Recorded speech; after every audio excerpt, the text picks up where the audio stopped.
Olá, pessoal da segunda série do Ensino Médio do Colégio Santa Rita. Vamos dar continuidade aos nossos estudos. Estamos estudando o modernismo, né, a prosa do modernismo. Vocês podem estar também acompanhando aí no livro de vocês, tá? Deixa eu só acompanhar aqui pra gente dar sequência aqui ao nosso conteúdo. Lembrando, estamos com o volume 2.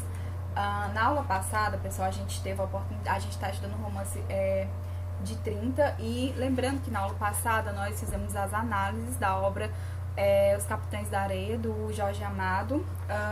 Trabalhamos também Vidas Secas, do Graciliano Ramos. Também trabalhamos o 15, da grande escritora cearense, a Raquel de Queiroz. E assim, a gente pode entender o que? A gente tinha lá no Jorge Amado, né, nos Capitães da Areia, um retrato da questão, era uma crítica social à questão enfrentada ao abandono dos menores de rua, menores infratores, né? Lá em Salvador, lá na Bahia. Com Raquel de Queiroz, nós tivemos aqui a presença do Ceará, né? Então a gente tinha uma seca de 1915 que fez com que as pessoas abandonassem suas terras e fossem em busca de condições de vida melhor. E fugiam até chegar em Fortaleza, né? Saiu lá de Quixadá, interior do Ceará, até chegar em Fortaleza. Então, assim, a gente já tem aqui a representação do Ceará, a gente falou sobre a questão também da Bahia, né? Salvador. E agora eu queria que hoje nós fizéssemos uma viagem em uma narrativa maravilhosa, gente. E eu queria que vocês acompanhassem a partir da página 197, tá aqui? 197, tá? Deixa eu só aqui. E hoje nós vamos estudar isso mesmo, sobre o Érico Veríssimo.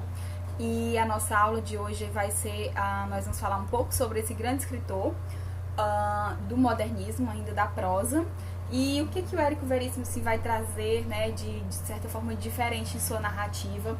E vocês vão encontrar na página 197 uma obra, que na verdade não é uma obra, são um conjunto, né, uma trilogia, um conjunto de obras que vão falar, para quem gosta muito de história, vai se identificar muito com essa obra, que ela vai tratar, de certa forma, do Brasil, né, só que visto sob outra ótica, né, a maneira como que ele vai falar sobre a própria formação ali do estado do Rio Grande do Sul, assim como nós encontramos lá em Iracema, de José de Alencar, que era a lenda do estado do Ceará, né, a gente vai encontrar aqui nessa narrativa um pouco sobre essa visão de falar sobre o povo gaúcho, né, a questão do Rio Grande do Sul. Então, antes de nós adentrarmos a obra, nós vamos falar um pouco sobre o Érico. Quem é o Érico Veríssimo? Vocês encontram acredito, muitos trechos de obras do Érico Veríssimo em alguns vestibulares, porque ele é um escritor muito conceituado também. Ele é considerado um dos mais importantes escritores do século XX e recebeu inúmeros prêmios de reconhecimento pela sua importância literária, né? Inclusive o prêmio renomado, o Prêmio Machado de Assis, que foi concedido pela ABL, a Academia Brasileira de Letras. Também recebeu o Prêmio Jabuti, que é um prêmio muito importante, e ele recebeu em 1965, pelo romance O Senhor Embaixador. Bom, pessoal, das inúmeras obras que ele escreveu, a gente vai encontrar alguns pesquisadores afirmam que sua obra pode ser dividida em 3 fases: o romance urbano, o romance histórico e o romance político. Interessante que O Tempo e o Vento a gente vai encontrar muitos aspectos da questão histórica, e já na última parte a gente já vai ter também a questão política, inclusive inúmeros políticos que realmente existiram aqui, que governaram o nosso país, vão estar presentes também na última parte do livro, na última fase, na última parte lá do livro. Então a gente vai ter um romance histórico, mas que também vai lá no final, lá nos seus últimos capítulos, vai mostrar como foi que essas famílias, as famílias Terra, né, a família Terra Cambará, né, ela se ingressou aí na questão política. Então, quais são as principais obras aí do Érico Veríssimo? Dentre muitas, eu coloquei algumas aqui pra gente ver, que é O Tempo e o Vento, que vai ser a obra da análise de hoje, né? Vocês devem, nós estamos fazendo o seguinte: cada aula eu apresento um escritor dessa fase do modernismo, e a gente faz uma breve análise escolhe uma de suas obras. Na Raquel de Queiroz foi o 15, Jorge Amado foi Capitães da Areia, Graciliano Ramos, Vidas Secas, enfim, a gente vem escolhendo uma obra de cada um desses representantes desse período. Até para não ficar muito extenso, mas assim, nós vamos trabalhar só essa obra? Não. No decorrer das atividades, porque quando a gente concluir esse conteúdo, aí eu vou trazer algumas sequências de aulas só com exercícios, sobre o 15, sobre Vidas Secas, na verdade não só sobre essas obras, mas sobre as diversas obras desses representantes, desses autores, tá? Então, assim, gente, O Tempo e o Vento, ela é dividido em 3 volumes. Existe aí edições que você vai conseguir, que eles vão tentar comportar todos em um volume só, mas o mais indicado é que você compre os volumes separados, que são eles: O Continente, o Retrato, que é o volume 2, e o Arquipélago, que é o volume 3. Também tem as obras Noite, Gente Bicho, Escritor Diante do Espelho, Senhor Embaixador, Incidente Antares, que também é muito conhecido, e O Prisioneiro. Então, pessoal, para hoje nós vamos falar sobre essa obra, que ela é maravilhosa. Se você gosta muito de romance histórico, se você tem a curiosidade de entender um pouco sobre essa formação aqui do Rio Grande do Sul, na verdade ele vai recontar a história do Brasil e também contar a história do surgimento desse estado, que é o Rio Grande do Sul, tá? Eu fiz um resumo de três obras, né? Que essa trilogia, eu fiz o romance do Continente, o Retrato, até chegar em Arquipélago. Então, assim, é muita coisa, gente, muita coisa mesmo. Então, até pra evitar de, eu trocar os nomes, porque, assim, gente, a gente vai estudar a árvore genealógica aqui de uma família, que, assim, é muito grande. Embora eu tenha tentado resumir ao máximo, mas assim, é muita gente, são muitos nomes para lembrar. Então eu trouxe os principais, aqueles que vão ser mais relevantes para dar maior ênfase a essa narrativa. Então, assim, a apresentar a saga, esses livros, essa trilogia, ela vai apresentar a saga da família Terra Cambará. Gente, que é muito importante aqui nessa obra. Sobrenomes, tá? Por quê? Porque são esses sobrenomes que representam, obviamente, as famílias, que foram aquelas famílias que povoaram, por assim dizer, determinada região do Rio Grande do Sul e, na verdade, foram representantes aí desse povoamento, do surgimento, da fundação desse estado, que é hoje o Rio Grande do Sul. Então, essa família Terra Cambará, na verdade, percebe uma palavra composta, Terra Cambará, porque, na verdade, vai ser a união de duas famílias, a família Terra e a família Cambará. Então, o romance conta parte da história do Brasil no processo de formação do estado do Rio Grande do Sul.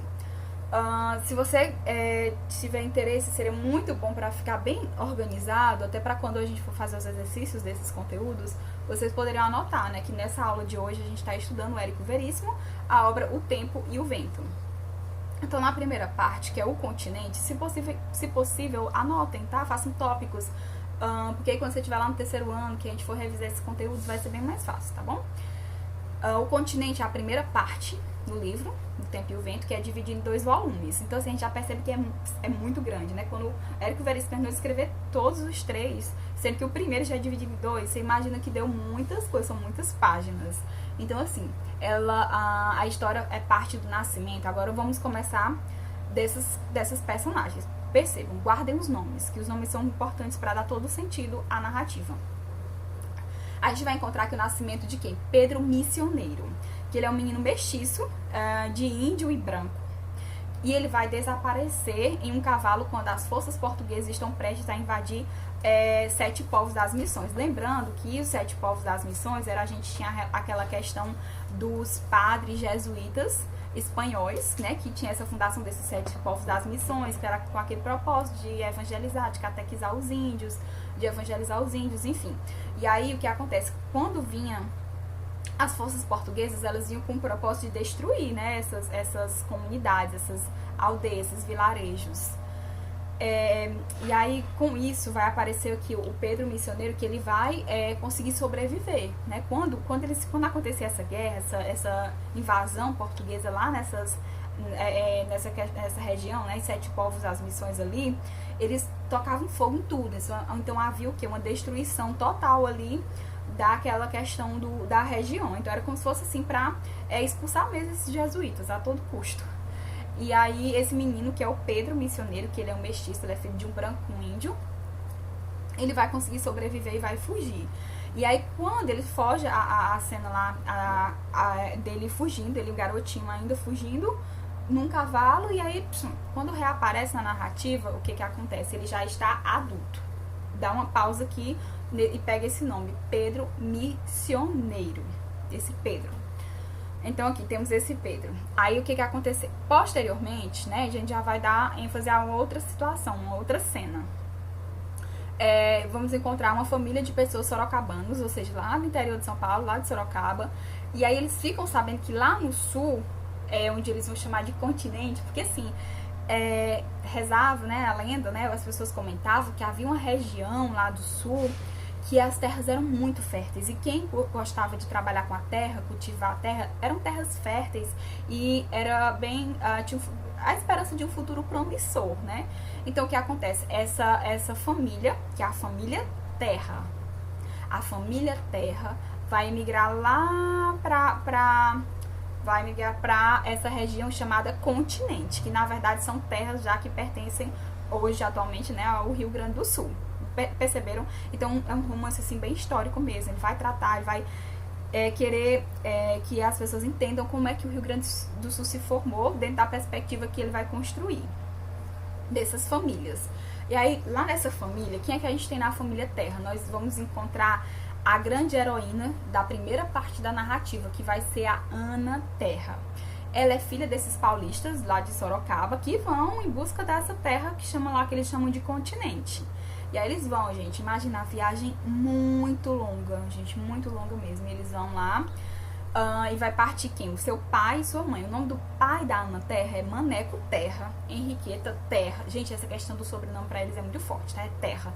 Eles falam assim, você é um terra não desiste nunca. Eles têm muito essa questão da imponência, assim, no seu sobrenome, tá? Eles sabem que carregam nos ombros ali o respeito da família e fazem de tudo para que isso não se perca. Então, também vai os dois irmãos da Ana Terra. Então, ela vai, os dois irmãos, a Ana Terra, mais o pai, o Maneco, e a Henriqueta, que é sua mãe. Aí, eles estão lá, gente, imaginem assim, uma casebrezinha que eles construíram de forma bem arcaica, bem simples, bem modesta. E aí eles estão lá no meio do nada, eles chegam lá, né, nesse continente, nessa região fértil, que já é o Rio Grande do Sul. E sim, no meio do nada, eles se apossam lá da terra e tal. E a gente tá falando de um período aqui, gente, da era colonial. Então, assim, tá povoando mesmo as terras. Daí eles estão lá, começam a cultivar a terra, começam a viver naquela região. Só que existe uma ameaça constante de quê? Dos espanhóis, gente. Os castelhanos, aquela ameaça que a todo tempo eles têm que estar postos, tanto o pai quanto os dois filhos têm que estar ali, sabe? Já ficam naquela expectativa, gente. É uma vida terrível mesmo. Estão ali no meio do nada, sabe? Não tem vizinhança, tá? Só aquela casinha assim no meio do nada. E eles ficam com esse receio de estar ali naquela situação sozinhos. E o que aconteceu? Vai chegar um rapaz lá. Lembra do menininho, do filho de mestiço com índio, do branco índio, o mestiço, o índio, que é o Pedro Missioneiro, que conseguiu sobreviver lá no ataque aos 7 povos das missões, que ele, menino, ainda sumiu, desapareceu, fugindo no cavalo branco, conseguiu sobreviver dessa situação. Então, ele já tá adulto, ele já lutou em várias guerras, porque era muita guerra, gente, era muita guerra, assim, dá pra perceber que o negócio se formou ali, mas, assim, às custas de muito sangue, muito suor derramado, muitas guerras. Então, esse Pedro Missioneiro já tá um homem formado e tudo, aí ele vai encontrar a família da Ana Terra, a família Terra. E ele acaba, né, assim, tendo um convívio ali com o seu Maneco, Dona Henriqueta, e aí ele acaba se envolvendo com a Ana Terra, a heroína dessa primeira parte. Ele engravida Ana Terra. Aí vocês sabem, gente, o que acontece naquela época. Percebam, a questão da virgindade, uma mulher, ela quando perdia a virgindade, era como se ela perdesse o que? A honra. E quem foi que tirou a honra dessa mulher, que é a Ana Terra? Foi quem? Pedro Missioneiro. O que é que o pai delas, o Maneco, faz? Ele manda os 2 filhos dele assassinar o Pedro Missioneiro, assassiná-lo, porque ele desonrou o nome da família. embora a Ana tivesse apaixonada por ele, eles estavam envolvidos, apaixonados, mas mesmo assim, o fato de ter acontecido isso dessa forma foi uma desonra, um desrespeito para com seu pai e sua família. Então, ele manda os dois irmãos matarem o Pedro, missioneiro. Então, já tem um assassinato aí, Pedro morreu. O que acontece? Ana fica grávida do Pedro, missioneiro.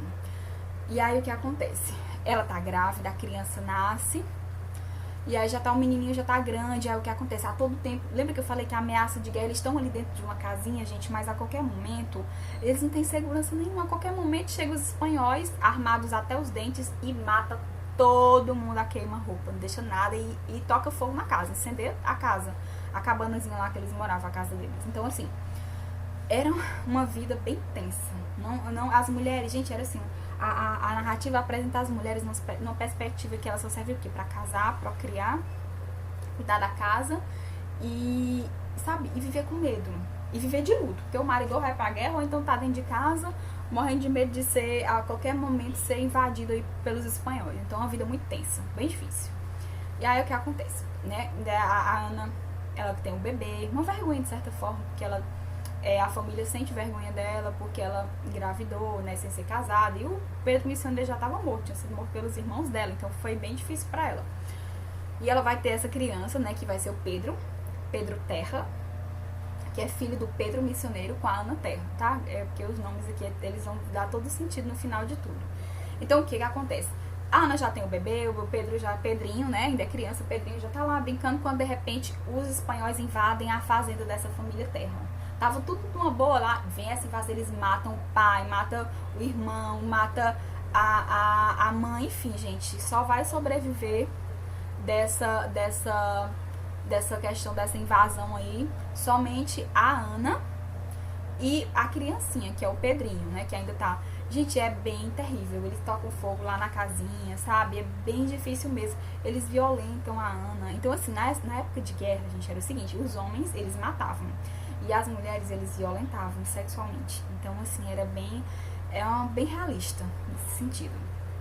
E eu coloquei aqui um trecho da narrativa que, imagina só, ela olha, voltar aqui o slide, ela tá lá, né, já carrega nos ombros a mágoa e a desonra da família, né, porque a partir do momento que ela já não é mais virgem, ela tem um filho e ela não é casada, então ela já tem que aguentar a humilhação por parte dos irmãos, por parte do pai, da mãe, enfim. É uma tristeza, ela vai viver ali amargurada de tanto sofrer, mas ao mesmo tempo ela se tornou uma mulher forte, muito forte. É tanto que ela e o filho são quem sobrevivem. Então, quando acontece essa invasão lá dos espanhóis, essa chacina, na verdade, imagina como foi difícil pra ela. Ela tá no meio do nada, né, sozinha, olhando para os cadáveres dos parentes, e ela com a criança. Imagina só, gente, que, sabe, ao mesmo tempo que eles colocam a mulher assim como um papel coadjuvante, um papel secundário, ao mesmo tempo ela é a grande heroína, ela representa a força. E olha só como a questão do sobrenome Terra, veja só. Pedro missioneiro, quando chega lá e conhece Ana Terra e eles têm um filho, é como se ele tivesse o quê? A sua gênese estivesse povoando a terra, aquela terra que na verdade era o útero. Olha só a questão alegórica, né? O útero da Ana. Então, ele sabia, era como se fosse, sabe? É uma mistura de lenda, sabe? Com profecia, sabe? Com história. Ele vai dizer o quê? Que ele veio para fazer com que o sobrenome Terra, com que a continuidade daquela família se perpetuasse, prosseguisse. E mesmo sabendo que a situação ia ser bem difícil, né? Pelo fato da família não aceitar a situação e ele ter que ser morto, ainda assim ele sabia que o fruto desse amor, que era o Pedro, que vai ser o Pedrinho, o Pedro Terra, quem iria povoar e dar continuidade ao sobrenome. E assim acontece, essa terra, entre aspas, que é o útero da Ana Terra, vai ser povoada ali pela Gênesis, pelo Pedro missioneiro, que vai dar continuidade à família na figura aí do Pedrinho. Voltamos. Essa cena aqui, gente, vai representar o sentimento que a Ana Terra tá sentindo depois de tudo, depois de estar ali olhando pro nada, no meio do tempo, tem só as estrelas no céu, a casa, sabe, destruída, os pais mortos, e é o que acontece. Ela tá ali, né, deitada no chão a olhar para as estrelas. Ela se sentia agora tomada de uma resignação que chegava quase a ser indiferença. Tinha dentro de si uma espécie de vazio. Sabia que nunca mais teria vontade de rir, nem de chorar. Queria viver. Isso, queria viver, e em grande parte por causa do seu filho, do Pedrinho, que afinal de contas não tinha pedido a ninguém para vir ao mundo. Então, assim, já deu para sentir pelo teu, assim, dessa estrofe aí, desse trecho da narrativa, que ela, quanta dor essa mulher carregou ali no seu ventre, no seio, e ela só tinha na figura do filho a esperança da continuidade, para que quando o tempo passasse, olha o nome aí, o tempo, quando o tempo passasse, o filho crescesse, ele desse continuidade ao sobrenome da família Terra, carregando nas suas costas um sobrenome que representava ali a honra de um povo. Representa muito aí da questão do que o gaúcho sente, né? O orgulho de ser gaúcho também.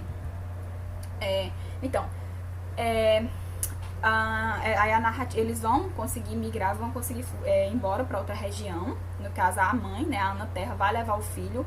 O filho já vai crescer, vai constituir família, já em uma região chamada Santa Fé.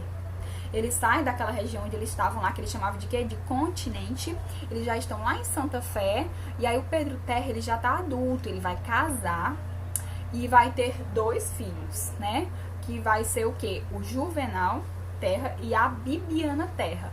Gravem esse nome, Bibiana Terra. Olha como as mulheres, gente, elas vão ganhar um papel, assim, de suma importância para a compreensão da narrativa e para a continuidade da família. A gente teve Ana Terra ali, que enterrou os pais, enterrou os parentes, mas foi forte, pegou o filho, migrou para outra região, que é a região de Santa Fé. O filho cresceu, tornou-se respeitado lá na região de Santa Fé, e lá ele casou e constituiu família. Teve 2 filhos, que é Juvenal Terra e Bibiana Terra. Pedrinho se tornou Pedro Terra, cresceu, fase adulto, teve 2 filhos que vão dar continuidade às futuras gerações. Pronto, nesse volume, o capítulo aí vai aparecer aqui, gente, perceba, essa narrativa ela é cheia de, digamos assim, de, não vou dizer intruso, né, mas forasteiro, que era o termo usado, né, é forasteiro. E aí, lá na primeira parte, lá no continente, quem apareceu? Pedro Missioneiro, que era o quê? Era um forasteiro, tava vindo de muitas guerras, já tava ferido e foi ficando ali, até que conquistou o coração de quem? Da Ana Terra. E ela engravidou e deu à luz ao Pedro Terra. Só que aí ele tinha sido assassinado pelos irmãos dela, já que não tinha acontecido um casamento. Já Pedro Terra, grande, casado, tem 2 filhos, imagine, tá lá já em outra região, as coisas já sofreram um pequeno progresso, já aconteceu. Estão lá em Santa Fé, aí tá lá seu filho Juvenal, sua filha Bibiana Terra, e aí nesse capítulo aqui vai aparecer uma personagem que é muito importante para a narrativa, que é quem? O Capitão Rodrigo Cambará. Prestem atenção nesse sobrenome, Cambará. E ele chega lá e vai ganhar muito destaque nessa parte da narrativa. Ele chega de forma repentina, e aí a chegada dele vai ser marcada por características bem diferentes, porque veja só, como é que ele é? Ele é o que? Ele é um capitão Rodrigo Cambará, ele já foi para muitas guerras, é um homem vivido, e ele também representa a imagem do homem gaúcho. Olha a representação do povo gaúcho, um homem forte, aventureiro, bravo, destemido. É tanto que ele vai duelar com outro homem, com Bento Amaral, pela mão da Bibiana Terra. Então, assim, já entendemos aqui que nós estamos em uma região. Nessa região, nós vamos ter a região de Santa Fé, a gente vai ter a figura aí do coronel, que é o coronel Ricardo Amaral. Esse coronel Ricardo Amaral, ele é essa família Amaral, ela é muito tradicional nessa região, muito tradicional. Praticamente eles quem mandam em tudo, eles são os grandes latifundiários. E quem possuía terra, possuía o quê? Prestígio e poder. Então, o coronel Ricardo Amaral, ele tem um filho chamado Bento Amaral. Bento Amaral é apaixonado por Bibiana. Aí tu já percebeu que aí vai rolar uma treta, lógico. Se a gente tem Bibiana, que é, digamos assim, que o filho do dono da cidade, praticamente, o filho do coronel Ricardo Amaral, que é o Bento, Bento Amaral é apaixonado pela Bibiana, e aí vai chegar esse capitão Rodrigo, a gente já vai perceber que vai rolar um negócio difícil aí. Então, esse Rodrigo Cambará, ele representa o quê? O homem destemido, o homem forte, o homem que não aguenta desaforo, não leva desaforo para casa. Então, esses dois, o filho do coronel Ricardo, que é o Bento Amaral, com o Rodrigo Cambará vão duelar. Vamos ver como é que vai acontecer esse duelo. Quando o Rodrigo chega, esse coronel, esse capitão Rodrigo Camará chega, gente, ele é aquela pessoa, digamos assim, que chama a atenção, causa, por onde ele passa, ele gosta de causar. E aí vai ter aqueles que vão gostar dele e muitos outros que vão odiá-lo, com certeza. Então ele é convidado a se retirar da cidade, olha aí que situação. Por quê? Porque o coronel Ricardo Amaral, pra ficar lá na cidade, só pode ficar com a permissão do coronel. E ele não digamos assim, não agrada aos requisitos. Mas ele não obedece, ele diz que não vai ficar e pronto, e ele é destemido mesmo. Aí o que acontece? Ele vai cada vez mais se apaixonando pela Bibiana Terra. Bibiana Terra é neta de quem? De Ana Terra, a corajosa, né, que teve um filho lá com um índio mestiço, lá no início, na primeira parte da obra. E aí Bibiana Terra, né, é uma mulher bonita, né, e aí tem esses dois homens que são apaixonados por ela, que é o Bento Amaral e esse capitão, que é o forasteiro que vai chegar aí na cidade, que vai, digamos assim, vai se apaixonar por ela também. Aí eles vão acontecer o seguinte, vai acontecer um duelo. Só, gente, que vejamos, as questões de honra e de palavra é uma coisa bem forte. Quer dizer, se tu disser assim, olha, vai ter um duelo, a gente vai duelar com o quê? Com arma de fogo ou com espada? Não, vamos duelar com espada. Então, tu não pode levar arma de fogo, porque se tu levar arma de fogo, tu tá, digamos assim, tu não tá sendo honesto no duelo, né? Então, o que aconteceu? O Bento Amaral, ele vai atirar contra o Ricardo, ou perdão, ele vai atirar contra o Rodrigo Cambará. Nesse duelo, ele vai agir de forma covarde. Eles estão lá no duelo, aí ele vai sacar a arma e dar um tiro no Rodrigo. Com isso, né, pela forma desleal como ele agiu dentro do duelo, não foi honesto, o pai dele, que é o coronel Ricardo, vai acabar permitindo que o Rodrigo fique na cidade, porque ficou feio. Imagina, a cidade toda tá comentando uma questão de honra. Veja só, questão de honra. Se eles disseram que duelar somente com espadas, os dois não deveriam usar arma de fogo. E aí o Bento Amaral vai lá e usa arma de fogo e atira contra o Rodrigo. Então, assim, para que na situação não ficasse tão feia para a família Amaral, já que era uma família de renome, tradição e honra, o próprio coronel Ricardo Amaral vai permitir que o Rodrigo fique lá naquelas terras para, digamos assim, como se fosse para camuflar a situação, sabe? Para apaziguar a situação. E aí o Rodrigo vai cortejar a Ana, e o pai dela, né, que é o Pedro Terra, ele não quer muito, mas ele acaba aceitando o casamento da filha dele, da Bibiana, com o Rodrigo, mesmo sem muita satisfação, sem muita felicidade, mas ele aceita. Então a gente já tem uma união aí. Qual o sobrenome do Rodrigo? É Rodrigo Cambará. Qual o sobrenome da Bibiana? Bibiana Terra. Então a gente vai ter a união de Terra Cambará.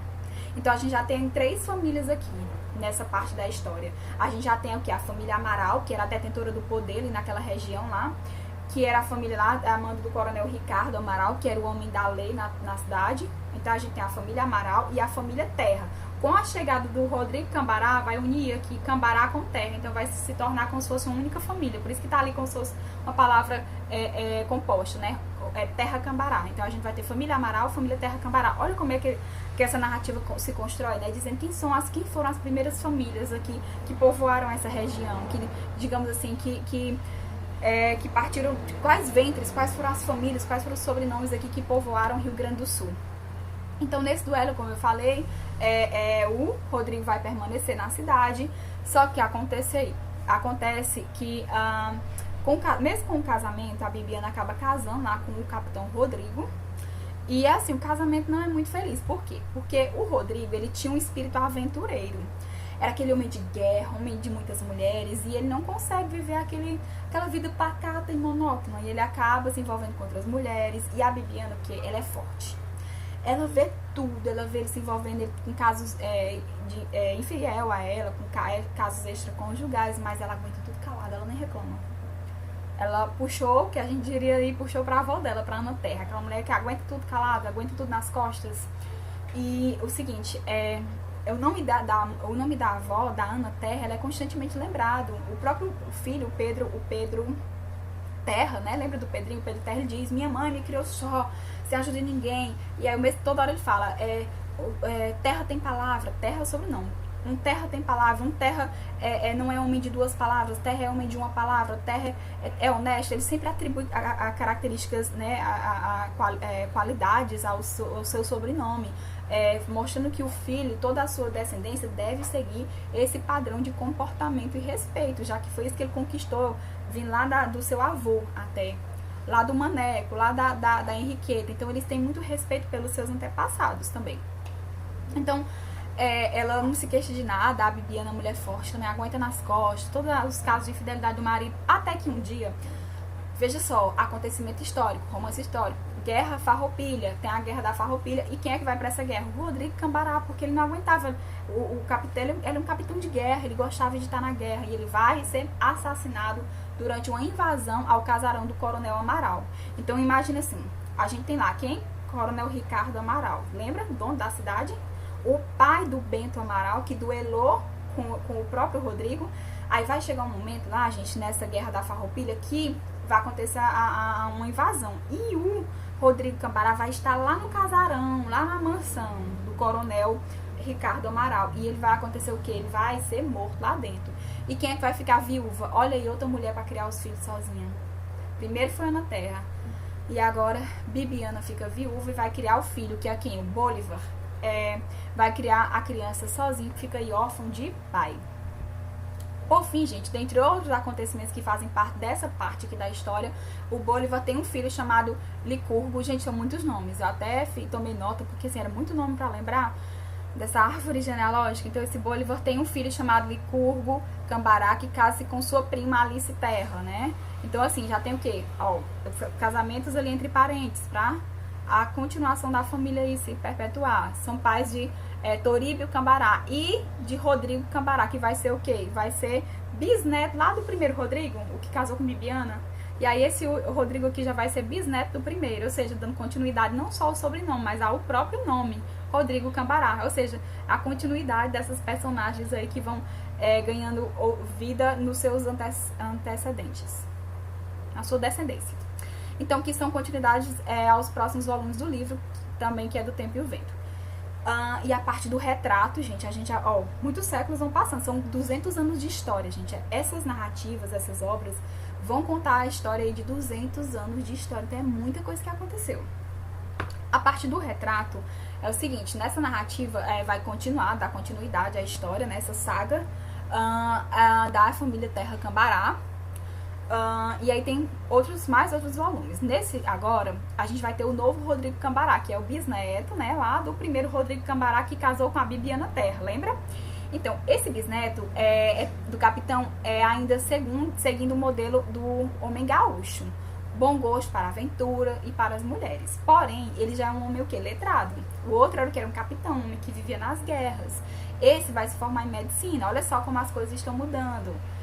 E ele vai se formar em medicina em Porto Alegre e decide voltar para a terra natal, lá em Santa Fé. Lembra Santa Fé, quando sua tataravó, a Ana Terra, veio lá com seu bisavô, tataravô lá, Pedrinho, para aquela região. Então, ele vai voltar para a terra natal e, digamos assim, o povoado, ele é pequeno. Ele é muito, assim, ainda é bem ultrapassado, mas vai, digamos assim, bem lentamente se modernizando.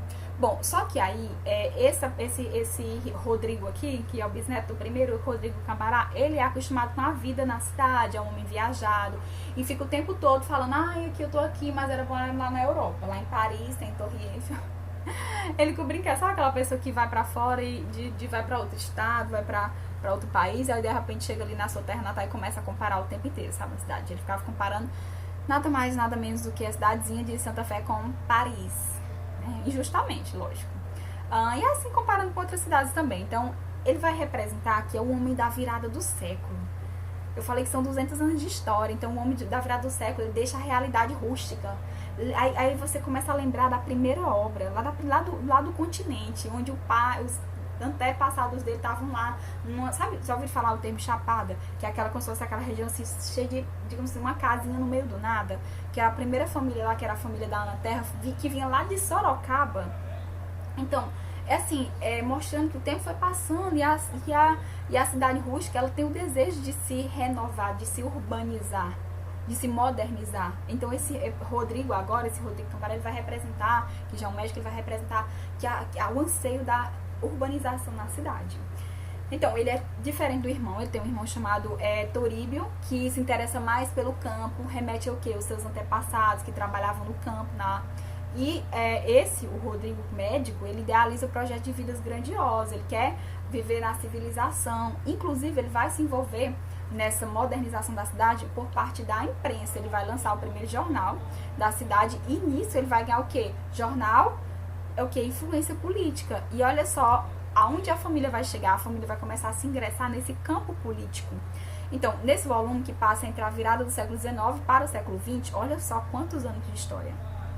O plano de fundo da história são os avanços tecnológicos, progresso da civilização e mudanças em relação ao poder, que a família agora ela vai ser detentora do poder. Quem era lá no passado detentores do poder? Os grandes latifundiários, inclusive o coronel Ricardo Amaral, que era o grande representante ali de toda a lei e ordem naquela cidade. Agora a gente já tem o quê? O poder político, há uma relação totalmente diferente. Ainda havia relação com esses grandes latifundiários, mas a questão política ela já vai ganhando destaque. Então esse Rodrigo Cambará torna-se participante ativo nas questões políticas ali da região e durante toda a narrativa a gente vai ver agora os acontecimentos relacionados a questões também políticas. O Arquipélago é a terceira e última parte do livro, ela é dividida em 3 volumes também. Nesse ponto ocorre a desintegração de todos os costumes e valores tradicionais da família Terra Cambará. É como se dissesse assim, que muitos dos costumes lá dos gaúchos, raiz, os gaúchos terra, eles tivessem sido perdidos, corrompidos, transfigurados, mudados, sofreram mutações com o decorrer de tanta história. Então, esses valores tradicionais, eles foram se desintegrando. Devido à atuação ativa do Dr. Rodrigo na política, parte da ação já vai migrar. Eles estavam no Rio Grande do Sul. Essa parte aqui do arquipélago tem uma parte que já vai ser lá no Rio de Janeiro, que é o que é a capital do país, né? A corte, na época no qual é eleito deputado federal. Personagens reais como Getúlio Vargas, Oswaldo Aranha, Luiz Carlos Prestes participam da trajetória de Rodrigo Cambará, que vão mesclar o quê? Ficção e realidade. Verossimilhança aí também tá dentro da narrativa. Então, o Dr. Rodrigo Cambará ele vai voltar para Santa Fé, tá no Rio de Janeiro, volta para Santa Fé, e quando ele chega lá, ele vai conseguir o quê? Ampliar o poder dessa família, já que ele está envolvido diretamente na política. Então, nesse volume, o capítulo Diário de Silva, olha só, a gente já tem um novo sobrenome entrando aqui na narrativa. Tem a primeira narração feminina, apresentando os personagens de O Tempo e o Vento, sobre um ângulo diferente. Então, assim, a gente vai perceber aqui que esse relato da feito em primeira pessoa por Silvia, que é noiva de Jango, olha os nomes, né? E apaixonada pelo cunhado Floriano, a personagem relembra sua trajetória desde a sua infância até o amor fracassado de Floriano. Então, assim, vai ter uma narrativa em primeira pessoa aí, narrado por o quê? Uma voz feminina. Olha só como a mulher, o Érico Veríssimo trouxe as mulheres para dentro dessa narrativa desde uma época lá no passado, onde a gente tava falando de um Brasil, sabe, que ainda era na era colonial, lá na família Terra, lá com a Ana Terra, depois com Bibiana, até chegar na Silvia, tá? Então, assim, por fim, o que aconteceu? O Floriano Cambará decide escrever a história da família e inicia o conto com as primeiras palavras de O Continente. Então vai mostrar, essa última parte vai mostrar o que aconteceu na trajetória da família inteira, para quem tá lá no finalzinho já da árvore, os mais recentes da árvore genealógica, se inspirarem e contar toda essa história aqui da família. Pessoal, eu coloquei, muito nome, né? Estudar, assim, romance histórico, pra quem gosta de história, é muito bom, né? Mas, assim, exige muita cautela, porque, assim, são muitos sobrenomes, muitos nomes, e ao passo que a gente tá falando da era colonial, a gente tá falando da construção do Brasil, até chegar à sua independência, antes, na verdade, se torna um tanto quanto difícil, principalmente quem tá falando do Brasil e tá falando também da região do Rio Grande do Sul. Tem a representação, assim, do homem gaúcho, né? Lembra lá do Rodrigo? O Rodrigo é o capitão, né? O Rodrigo Cambará, toda a postura dele imponente, na narrativa, quando faz a descrição do Rodrigo Cambará, gente, é linda essa descrição. Faz a descrição do porte físico, do cavalo, das suas vestimentas, suas indumentárias, como ele usava o chapéu, tá, sabe? É muito bem feito, muito colocado. Ele tinha orgulho, ele era aquele homem cheio de atitude, talvez por isso que ele tenha incomodado tanto, né? E talvez por isso que ele tenha ganhado o coração da Bibiana. Então, gente, tá aqui a árvore genealógica da família Terra Cambará, que aí explica um pouco dessa formação do estado, que é hoje o Rio Grande do Sul. Eu sei que é uma narrativa um tanto grande, né? Que na verdade no início era Rio Grande de São Pedro. Então, assim, a gente tem hoje o estado do Rio Grande do Sul e a gente vai colocar, eu coloquei nessa árvore genealógica e nesse cronograma e como foi que a família, digamos assim, se formou até chegar lá em Silvia, que vai ser narrada em primeira pessoa. Bom, pessoal, na próxima aula nós vamos continuar nosso estudo do modernismo, tá na parte da prosa ainda. E na próxima aula, gente, a gente está aqui, né? Acabamos de estudar o Érico Veríssimo. E é óbvio que a gente ainda tem muitos outros grandes nomes desse período da prosa. Interessante que eu queria deixar claro que quando a gente terminar toda essa parte das discussões acerca da prosa, eu vou trazer exercícios, tá? Nós vamos fazer aulas com exercícios desde lá do início, a gente fez com a poesia, né? A parte da poesia. E agora a gente vai fazer exercícios com essa parte, né? Com essa subdivisão aqui da prosa. Então, pessoal, até a próxima aula. A gente vai dando continuidade. E no decorrer dos exercícios também, a gente vai ter a oportunidade de falar não só do tempo e o vento, que já é muita coisa, né? Mas a gente também vai ter a oportunidade de trazer exercícios sobre outras obras literárias também, pra gente ter contato também, que são obras maravilhosas. Bom, pessoal, então, com essa árvore genealógica da família Terra Cambará, nós encerramos a nossa aula de hoje. E na próxima aula nós daremos continuidade e em breve, como eu falei, nós vamos fazer resoluções de exercícios para compreendermos melhor esse conteúdo. Então, até a próxima aula.